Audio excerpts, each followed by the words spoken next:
How do we delegate our homework to our subconscious? Isn't that the main question? And Demidov answers that question. He tells us exactly how to stay out of our own way, how to not become a slave of the intellect, and how to let the powerful subconscious connect with our genius, collect all of the materials that is accessible to it throughout the world and the universe, because that's what our subconscious can do, and then yield to it and surrender to it completely, let it work for us, let it take over and create a perfect or near perfect work of art.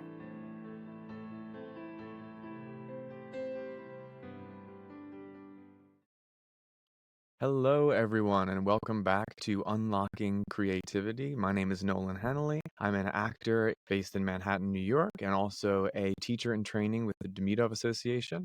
And I'm joined by my fellow teacher in training, Kimon Fioretos, actor and teacher in Greece. And we are joined, as always, by Andrei, Malaev-Babel, who is the certifying master teacher and founder of the Demidov Association. And if you want any more information on any of us, there is a link down below where you can find our full bios for the curious. But for today, we're just going to get stuck into our conversation because it is quite a hefty one, which is homework.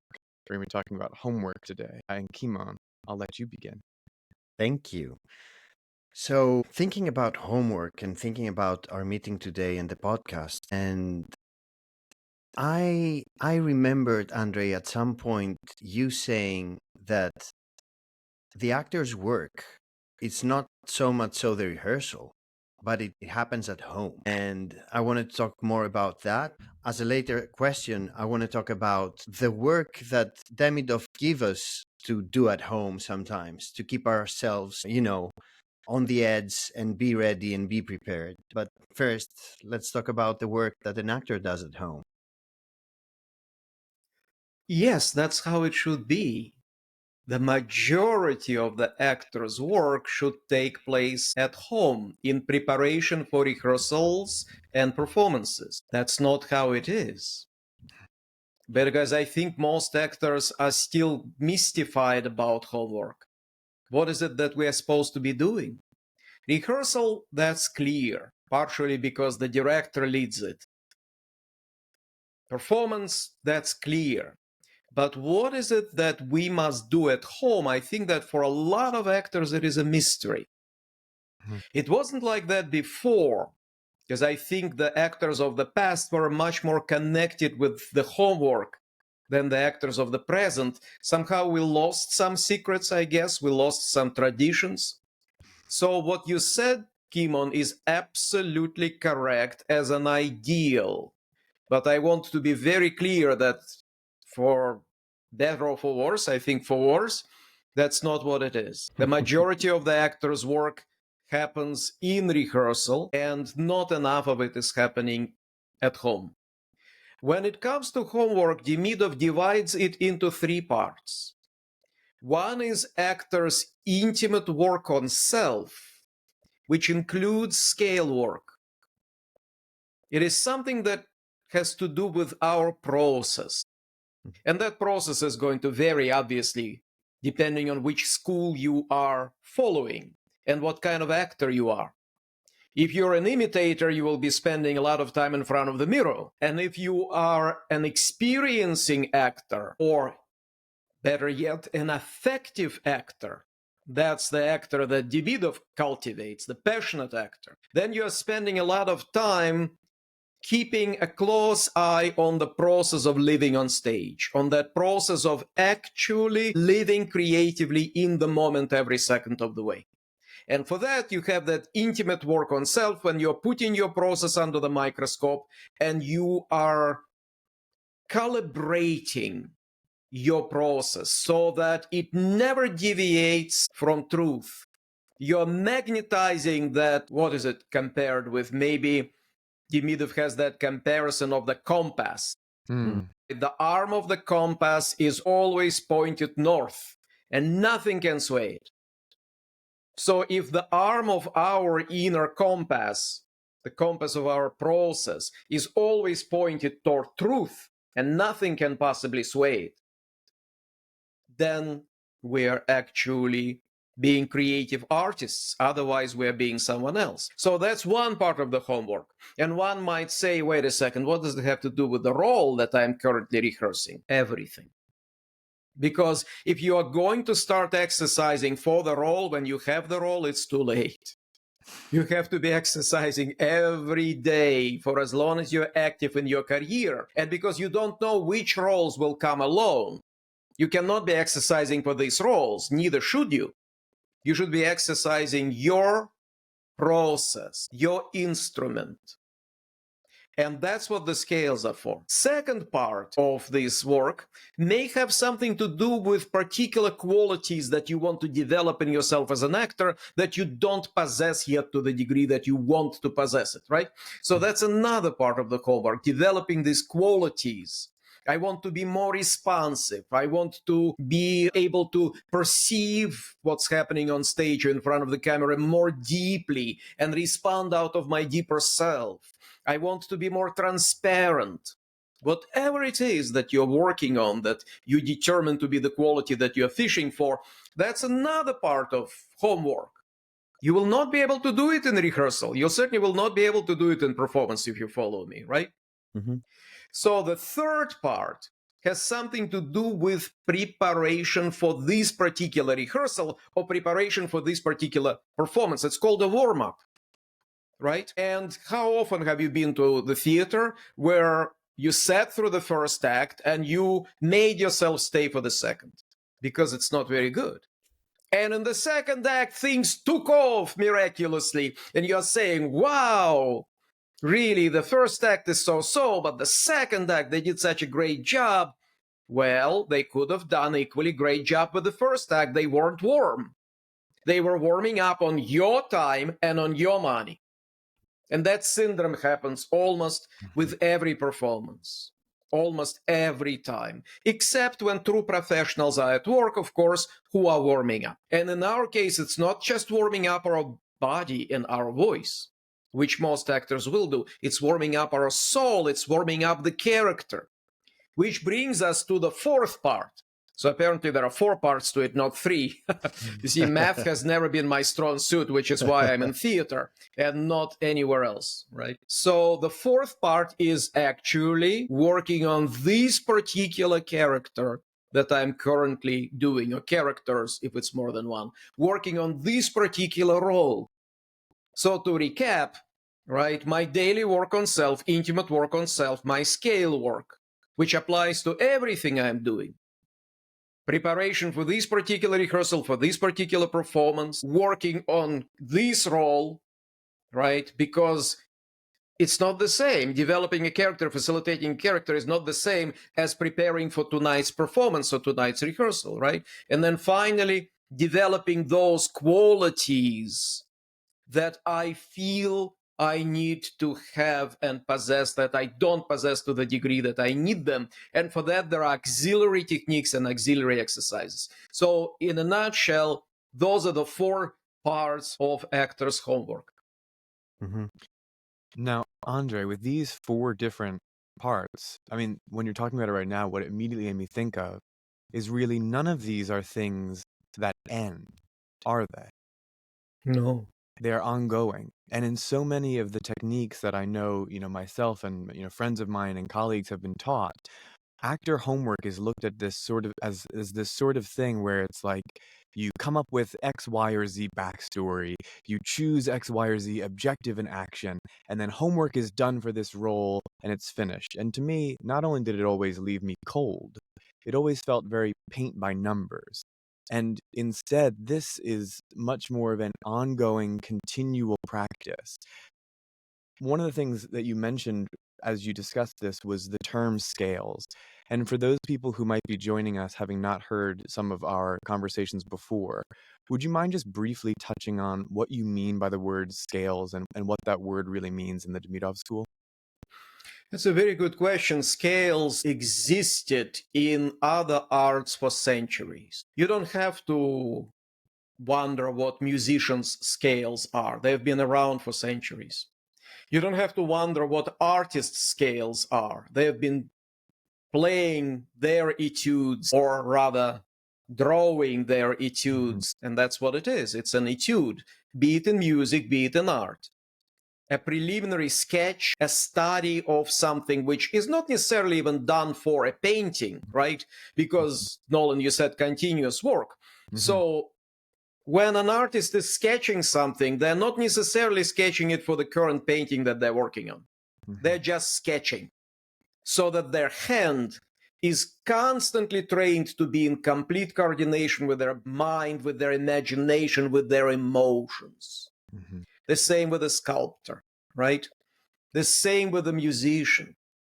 So they are not necessarily playing these scales in preparation for a particular work of art or work of music that they're going to be performing, let's say this week, right? It's something that you have to continue doing.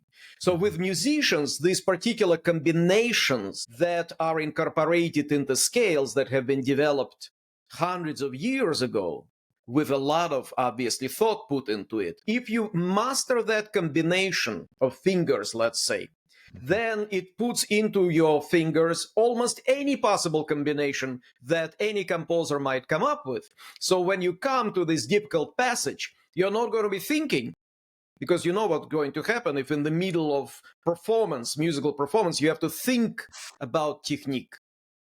It's going to take you out of the emotion of it. It's going to take you out of the flow. You'll have to concentrate. You'll have to pay attention. You can't at that point. You have to be swinging, so to speak. So the musicians have had their scales, their very particular, let's say, combinations of fingers that put any possible combination of fingers, any possible passage into their hands, right? And at their fingertips, so to speak. They have had it for centuries. Actors haven't. What it is that an actor is supposed to do in order to be able to walk onto the stage and inhabit the character and live the character's life and find themselves in character circumstances, incomprehensible. What? Drink another cup of coffee? Or if you're a Russian actor, have another glass of vodka? Like what? Exactly. So, and needless to say, anything was there but scales. These suggestions that you've been talking about, Nolan, break your part into bits and find objective, right? That has nothing to do with the scales, because it applies to this particular role you're playing. It does not prepare you for any other role whatsoever. So what are the scales? And Demidov finally comes up with actorly scales. Exercises that are simple, as scales should be, regular, must be played daily, as scales should be, and do not take the entire day, as scales should. But as long as they are played regular, they're actually going to be uniquely preparing you for being able to step into any role, any circumstances, any rehearsal, any shoot, right? Because they are about your process. They ultimately make sure that whatever interferes with your process, whatever can block your process of subconscious intuitive creativity is gradually overcome, and that you are bolder and bolder, freer and freer, surrendering to your creative impulses and to your creative urges, with an eye on non-approximation of truth, which, by the way, does not exist in any other technique. And people might say, no, Stanislavski talks about truth. Michael Chekhov talks about truth. There is the feeling of truth. They might talk about truth, but do they actually insist on 100% truth, on complete unapproximation of truth? Or do they settle?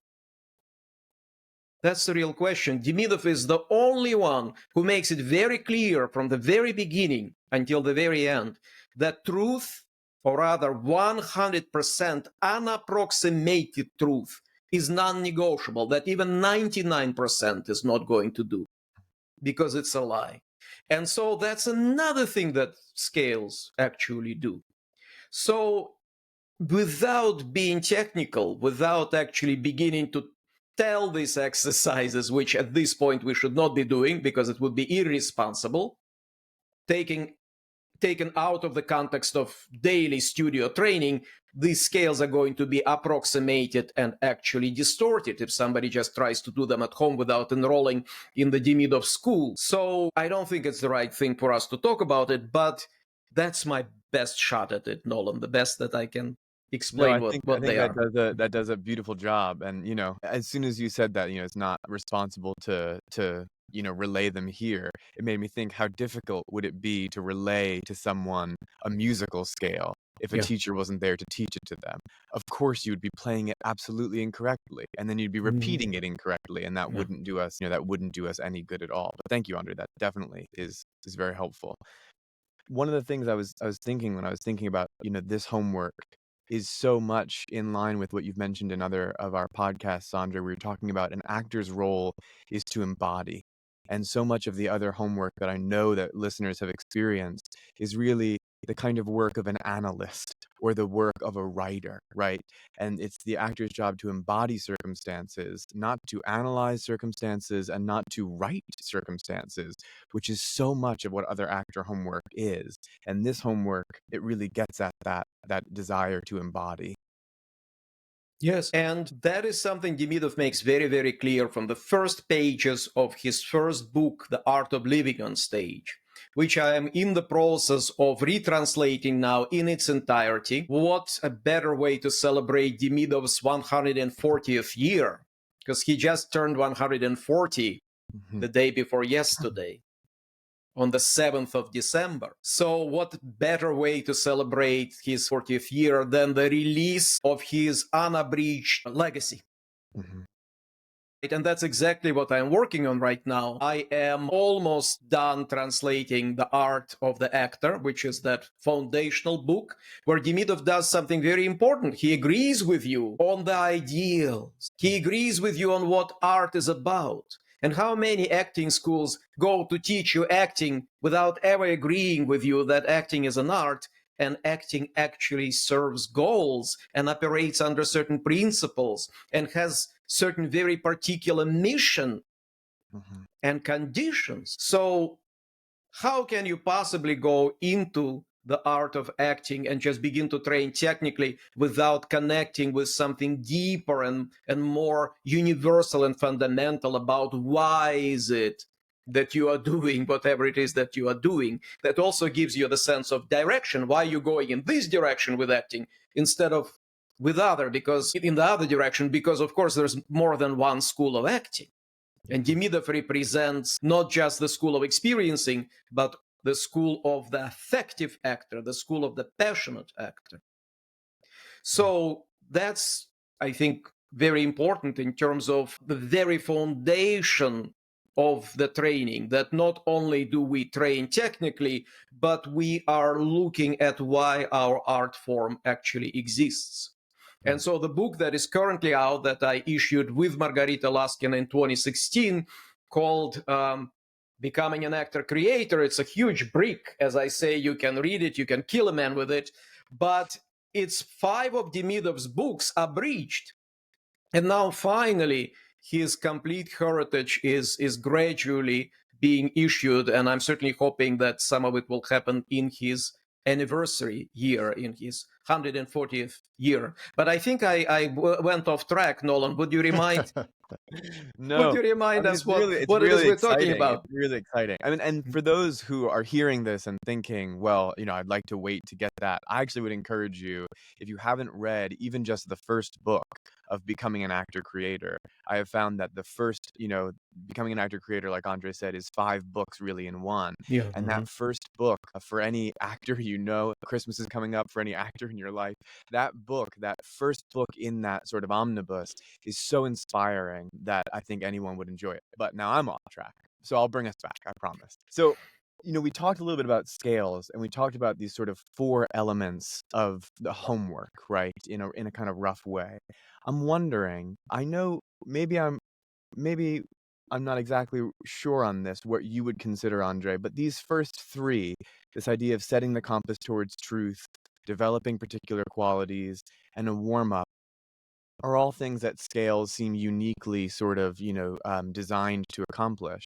When it comes to the 4th thing you mentioned, character facilitation, Would you consider that slightly different from scales? I'd be curious to hear your thoughts on that. For one thing, that is one part of the homework that is dedicated to the particular current project that you're working on, or projects if you're doing repertory, or if you're doing more than one, role at once because you're shooting several movies. Wouldn't that be nice, right? Working not on one film but on several simultaneously, and also being in a play. But when it comes to this particular project that I'm working on right now, this particular role, that's what it's about. However, believe you me, if you are regularly attending to your scale work and working to calibrate your process of living on stage uninterruptedly, in character, subconsciously and intuitively, if you're working on developing special qualities that you feel you need to possess to a greater degree, if you're doing this work, which, as you mentioned, Nolan, is nonstop, then it will certainly help you to facilitate and accumulate your character much more successfully and much faster than when you are only working on facilitating, accumulating, or just doing something else, but specifically toward this role that I am now working on. That's not enough. One problem that Demidov had with the Stanislavski system and with a lot of other methods is that they very narrowly attack the current problem, the current role. Look at all of these terms. Do they actually belong to the process of actors living on stage, or do they belong to this particular role, to this particular project? Bits of what? Bits of the role, bits of the play. Which play? The one that I'm working on, right? Through line of what? Again, of that role that I'm currently working on. Objectives, right? Super objective. For what? For this particular role. So everything is about this role. If you look at Stanislavski and a lot of other techniques, it's all about this role. And of course, after a lot of work and a lot of sweat, I finally mastered that role. Does it prepare me in any way for my next role? Not at all. I have to start completely from scratch with my next role, because everything I was doing was to master this role. So basically, instead of working with the actor as the material of the school, Stanislavski is working with the author as the material of the school. And now look at Demidov. Take your time, green light it, surrender to it, right? Passivity, sleep of the body, right? No matter whether you're in the foundational work or in the heightened technique, it's all about the actor's process.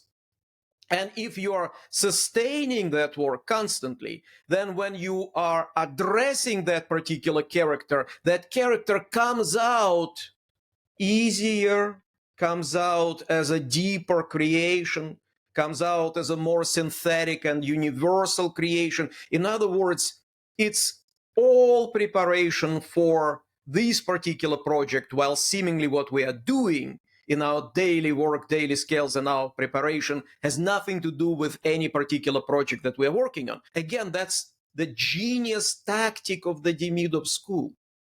Demidov is going about it the way that a tactician would go about it, the way that a great military commander would go about it, who are not going to win the battle and lose the war, right? They're going to make sure that they actually win the war in the end. That's what tactics is about. That's what strategy is about. So again, it's the only school I know of that actually has strategy instead of just going for it, bombarding the problem that we have in front of us, not realizing that that's probably the most wrong thing to do, bombarding that problem directly. Andrei, I don't want to take us off track, but I had a question. And from my experience in the theater, especially here in Greece, but you might share this experience, the actor that doesn't necessarily belong to this school, will get into the rehearsal. They will do 5 hours or 6 hours of rehearsal. They will leave the theater, and then they will kind of wash their hands, meaning I've done my work. They will go out, they will go and drink a beer, and beer is fine. But some of them will go back home to work. But vodka is better, right? Vodka is better, absolutely. So some of them will go back home to work if they feel that the job has not been done at the rehearsal. I need to work more at home. But what they'll find, and I know that from other techniques, is this quite intellectual work that they have to do with the text, for instance. And we talked about beats, objectives, emotional through line, action through line, super objectives, and all these kind of things. And then I know that some of the work is going to be, how am I going to transform and make me look like something else? But this is more like a facade they're working on, like a weird mask they're going to wear that they have concocted, like they have built. It's a building, it's a construction. It's not something organic necessarily. And what I would like to bring to the table as a discussion is, what would the day of the Demidov actor look like if they leave the theater, they've done the rehearsal, now they go home? What's the thing the process that they'll go through if they'll go home and work? Excellent question. Yeah. As you were talking about an actor leaving rehearsal, I had that image that unfortunately I have been living with for quite a while, because once in a while you stumble into it. Rehearsal is about to be over, and an actor is dropping their script on the floor and walking out. The rehearsal is not even over yet, but they're already dropping their script on the floor of the rehearsal hall and walking out, right? So it's a more extreme example, but I think, Kimon, that's what you're talking about, actually, Yes, right? yes, that's what I'm There we talking go. about. So it's interesting with time, before I move on to your question, right? Because you talked about the end of the rehearsal and how the end of the rehearsal should be the beginning of some other process of homework. Mm-hmm. For quite a while, I've been developing this facilitation that you're all aware of course, so that when an actor is coming to the end of their scene or to the end of their rehearsal, instead of just snapping out of it, which actors tend to do, I began to facilitate that transition, where I say, let it linger, let it radiate, by the way, stolen from Michael Chekhov, right? Let it resound in the space and you and in the atmosphere. So that's like more Michael Chekhov, because there are actually a lot of correlations. Demidov and Chekhov were close. And although Demidov's technique, or Demidov's school rather, of acting is very different from Chekhov's. Chekhov was a unique combination of an imitator and an effective actor. And Demidov, of course, is catering towards affectivity, not imitation. Although, of course, imitator can take a lot from Demidov as well, right? So, and after I say that, I continue with this imagery, which becomes actually an actor's experience. Everything you spent, everything you spilled, everything you exerted is now lifted up into the highest stratosphere, and there it becomes infused, enriched with these fine vibrations, lofty vibrations. And now, like rain, it is falling down upon you, and you like plowed soil. And they're resting for a while, reaccumulating everything that they spilled. So in other words, there's an elaborate facilitation that I conduct, as you both know, so that actors don't drop their scripts and walk out, because unless they let everything that just happened with them in rehearsal settle for a while, right? They're just going to waste everything that they received in this rehearsal. It's not going to be accumulated. It's not going to be actually feeding them as successfully during their next rehearsal. It's just going to be wasted. And that's why I don't let them immediately snap out of it. And I facilitate that transition that gradually brings them out of the scene back into life, but lets everything linger and stay and accumulate. My experience with that, Andrei, was you're saying it now, and yeah, that rest was so important to me after every scene that we've done or a play that we've done. It was so important that Yeah. I let that work kind of continue and settle on me instead of, dropping everything and moving.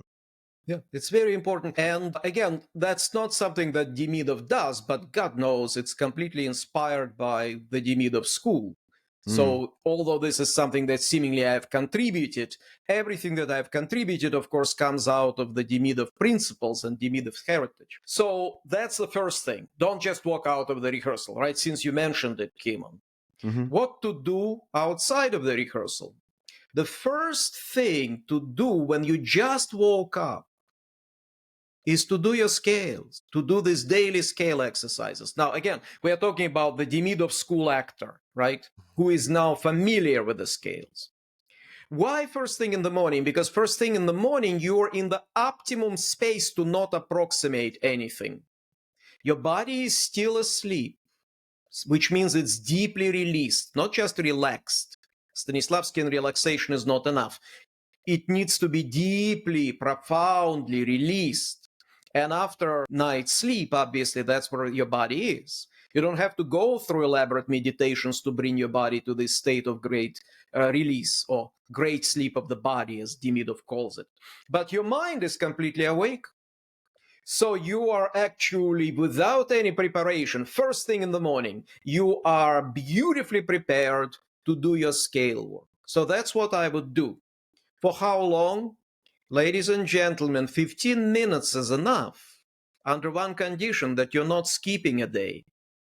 The problem is that actors keep skipping days, and then they're thinking that they can maybe do it for half hour, right? And by doing it half hour but not regularly, they will catch up. They will not catch up. So seemingly, is it that difficult to find 15 minutes per day to play your daily scales that musicians play religiously and for longer than 15 minutes? God knows. No, it's not difficult. Then why do actors skip it? Partially because they don't know what the scales are.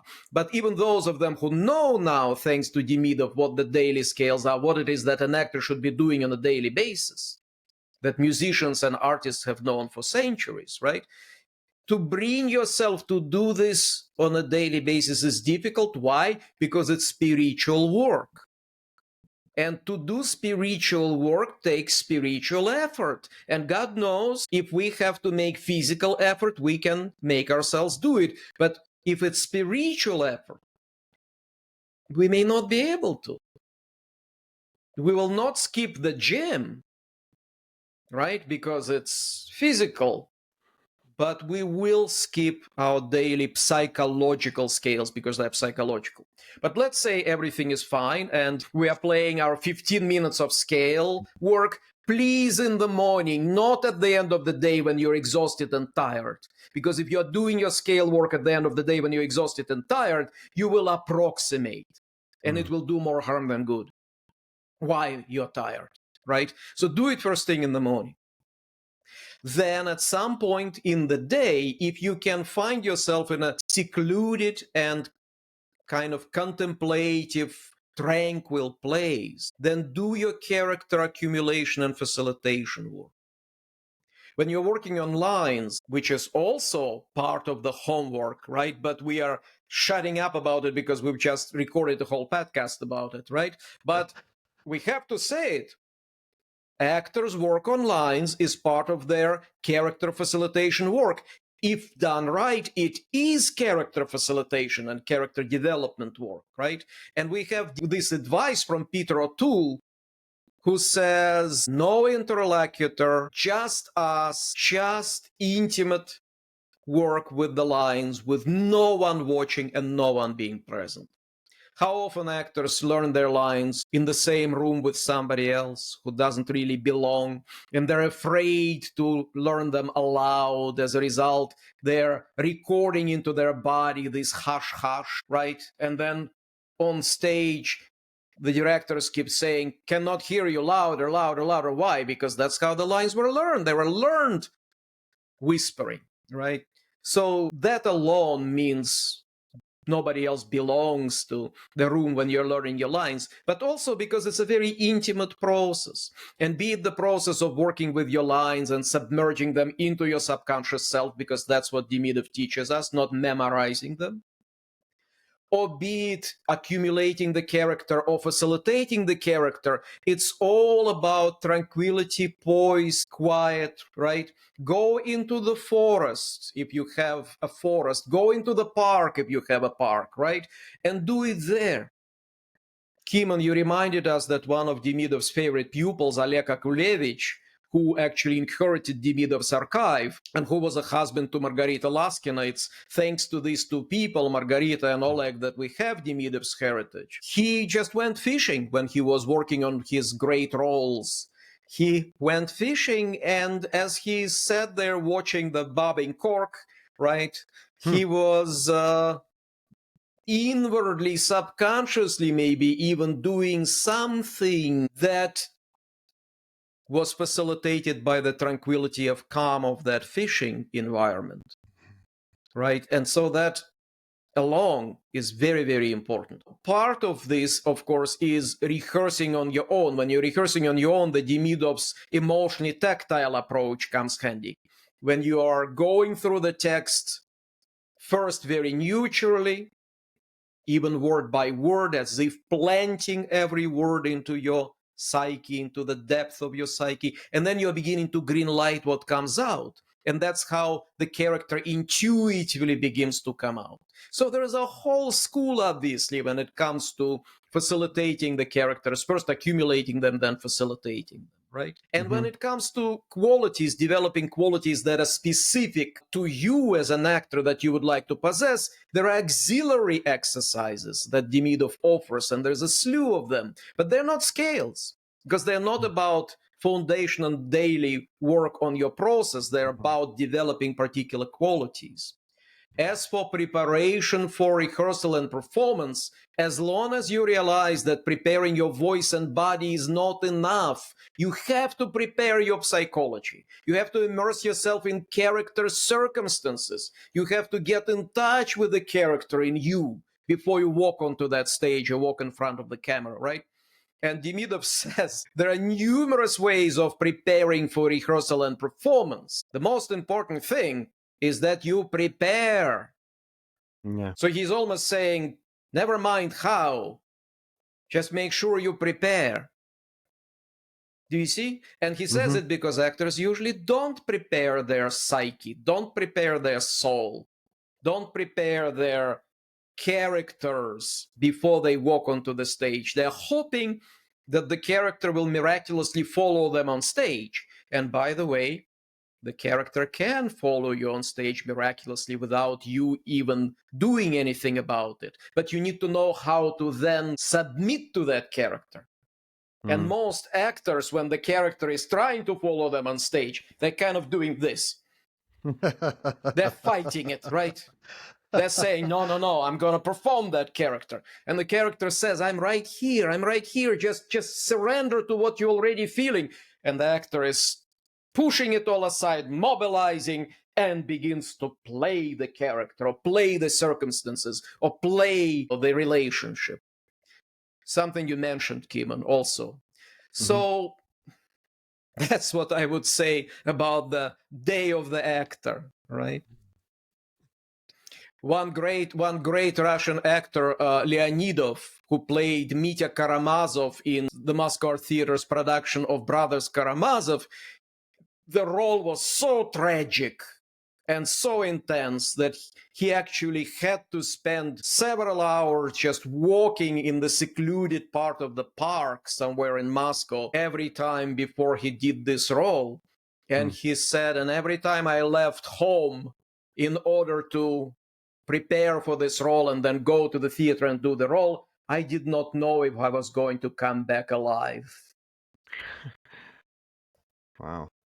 That's preparation. Wow.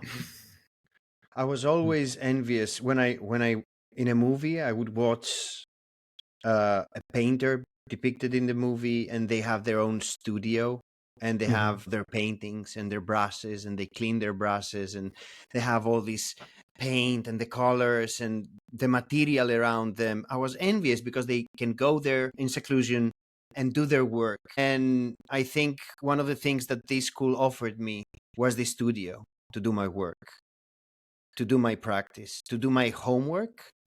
So, an inspiration in a sense, it's not a technique that you fall back, that, like you said, Andrei, when emergencies are there. Because most techniques will say, technique is there when God is not there. Well, this is a technique you always work, so it supports you, and inspiration is always there because you're working on it. So you use it as an inspiration, not as a fallback mechanism to find inspiration. It's a technique of inspiration, absolutely. And that's what's unique about it. It demystifies inspiration, it puts inspiration at your fingertips. It is a technique of inspiration. And yet, the great Italian tragedian Tommaso Salvini, according to Stanislavski's witness, had a 3-hour preparation process for every performance. He arrived at the theater at 5 p.m. The performance would start at 8, right? And he had this elaborate 3-hour preparation process, which is actually described by Stanislavski. Now, you don't have to follow it, obviously. But think about it. Tommaso Salvini was a genius and needed 3 hours to prepare. So why is it that an average actor basically runs into the theater 15 minutes prior to the curtain, right? Quickly slaps on costume and makeup and then runs onto the stage, right? How is it possible that a genius, seemingly, I'm a genius, I don't need to prepare, right? No, I'm a genius, therefore I have elaborate 3-hour preparation process. And look at us. I remembered actually how I sidetracked us because Nolan was speaking about something and I started answering his question, and then I got so excited talking about me translating the complete version of Demidov's first book, The Art of the Actor. And Nolan said something very important. He said, according to Demidov, maybe I'm paraphrasing Nolan, but according to Demidov, the actor is not the one who speaks well and wisely and cleverly about the role, but the one who embodies the role.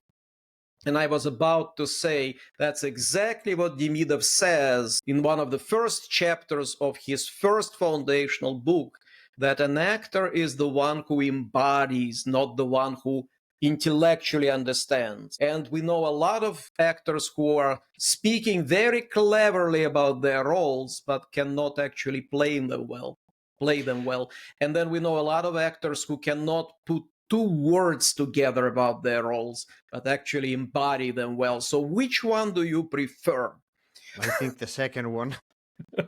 Andrei, I would say, and I don't want to mention a technique. I know that some techniques that are trying, at least in the first year of training, to bring actors into their instinct, their intuition, then they mess things up at the second year because they go back to Stanislavskian elements, beats, emotional through lines, and every single element that Stanislavski gave. So every single work they tried to do at the first year, it's gone at the second year.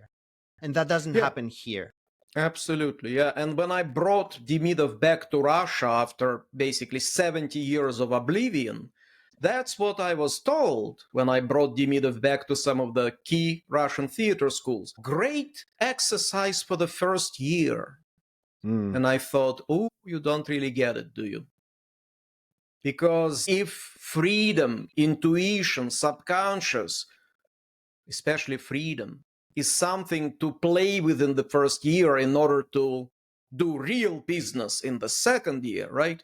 Then everything is lost, because Demidov says it very clearly. If the freedom is not there from the very beginning to the very end, when you got to the end of the rehearsal process and trying to now find freedom, without which everything stinks, because it's deliberate, it's fake, It's ultimately contrived and mechanical. If you're trying to find freedom at the last moment, it's too late. It ultimately is too late, right? And so that is part of the preparation. But I think it's very important to distinguish, right? Because a lot of people, when they hear homework, are thinking character biography, right?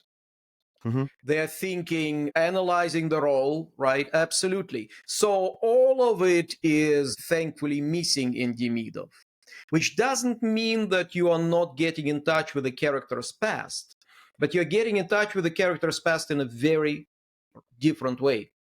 You're not composing character's biography, as a lot of actors, because they have been taught that way, sit down and become writers.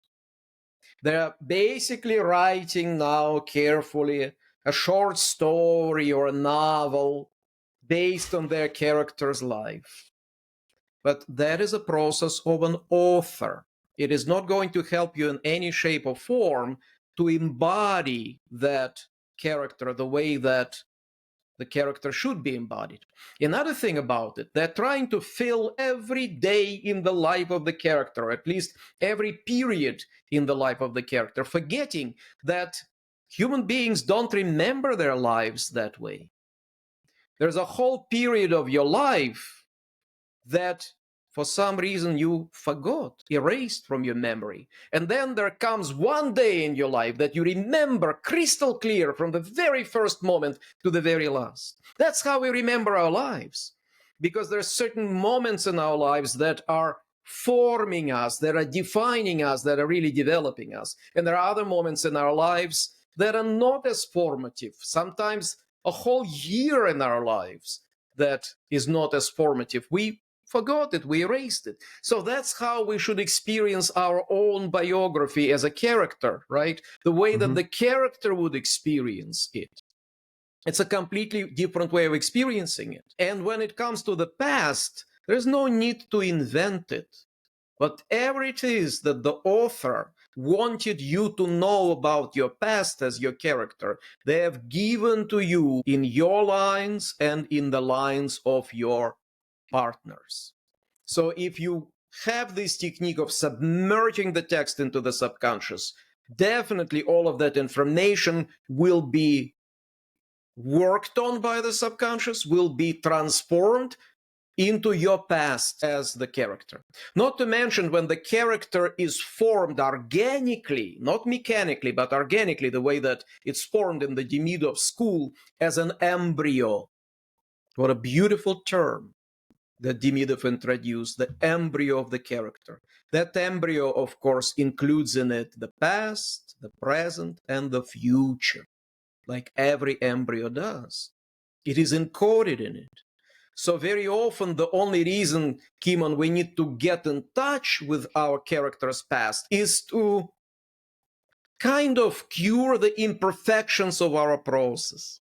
Because if our process was perfect, meaning our intuitive process, if it was perfect, then we would have actually had that past already and be able to just go out as the character with the past, present, and the future resonating very strongly. But because there are certain imperfections in our subconscious creative process and certain distrust that we have in our intuition, sometimes we have to actually address certain particular aspects of the character's life, past life, for example, separately. As for why it is paramount to concentrate not on what's happening on the play, but on your character's past life, I believe we mentioned it in the podcast on transformation.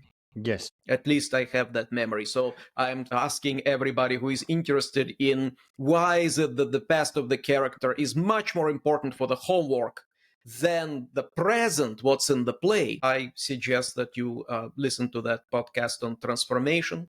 I think it's typecasting and transformation, right?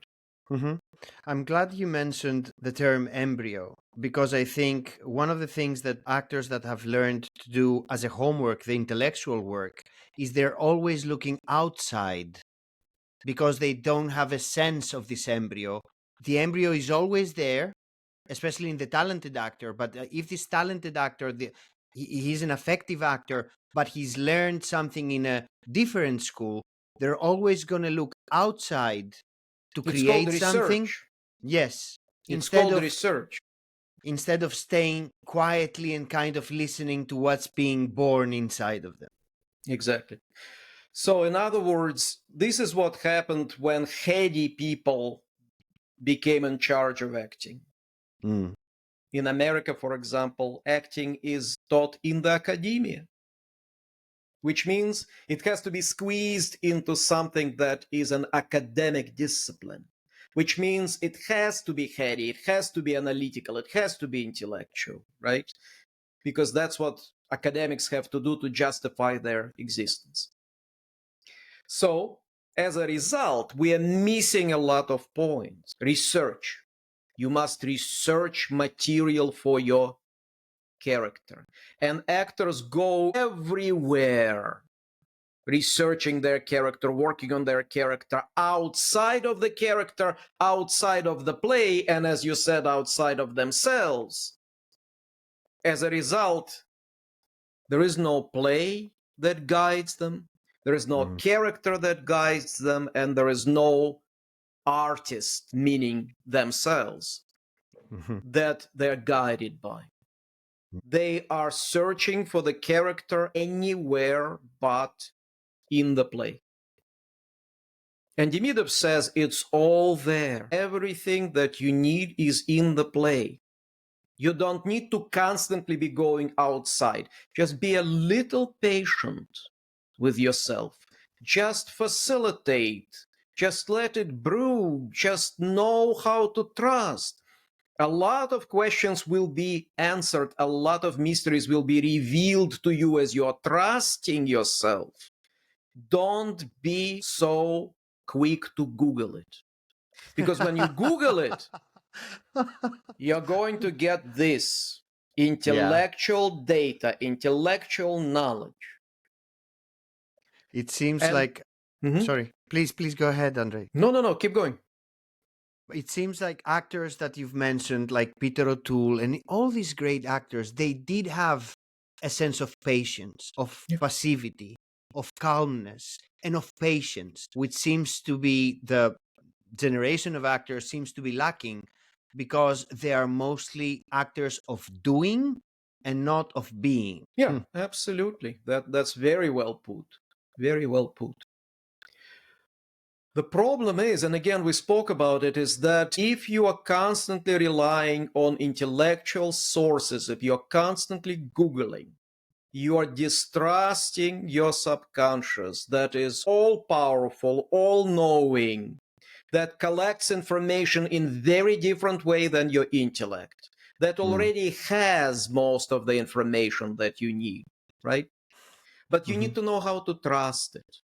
There is this wonderful story in Demidov's book that I'm currently retranslating in its entirety, The Art of the Actor, about the distinguished Russian actor, Moscow actor, Malay theater actor from Moscow, Goriev, who once had to play Emperor Nero in a historical drama. And he didn't take it seriously at all. For some reason, he just, didn't care. He didn't learn the role, but they had prompters back then, right? So he worked with a prompter. The prompter prompted him the lines. He was prompted, right? And, he did it and he forgot about it.